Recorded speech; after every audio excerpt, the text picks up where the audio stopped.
Good morning everyone. সকাল সকাল ঘুম থেকে উঠে নিচে এসে দেখি কিন্তু ও আজকে অনেক কিছু বাজার করে নিয়ে এসেছে। তো চলো দেখি কি কি নিয়ে এসেছে।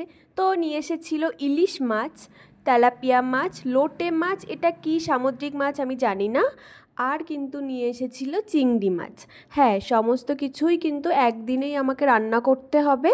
আর আমি তো খুব টেনশানে ছিলাম, ভেবেছিলাম আজকে মা এসেছে, আজকে তো আমি বিশ্রাম নেব, সারাদিন বসে থাকবো, কিন্তু না, অনেক রান্না আমাকে করতে হচ্ছে। আর এইদিকে মা পুঁই শাকটা বসিয়েই দিয়েছিল ইলিশ মাছের মাথা দিয়ে। আর আমি কিন্তু সমস্ত কিছুই রান্না করেছিলাম, শুধু চিংড়ি মাছটা লাস্টে আর পারিনি, ওটা আমি ভাজায় রেখে দিয়েছিলাম। আর তারপরে দেখছি একটা পার্সেল এসেছে সোনার জন্য, আমি অর্ডার করেছিলাম।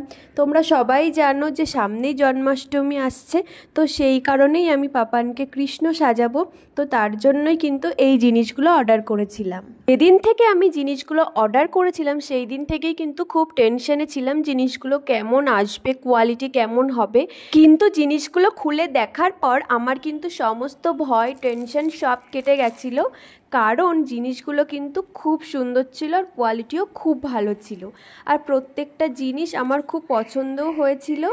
আর সত্যি কথা বলতে আবার এটা আসার পরে আরেকটা জিনিস নিয়ে টেনশানে ছিলাম যে পরে সোনাকে এগুলো পড়াতে পারবো তো, কারণ ও যা দুষ্টু আর যা দুরন্ত, তো এগুলো ওকে পড়াতে পারবো কি না সেটা নিয়েও আমি খুব টেনশানে ছিলাম।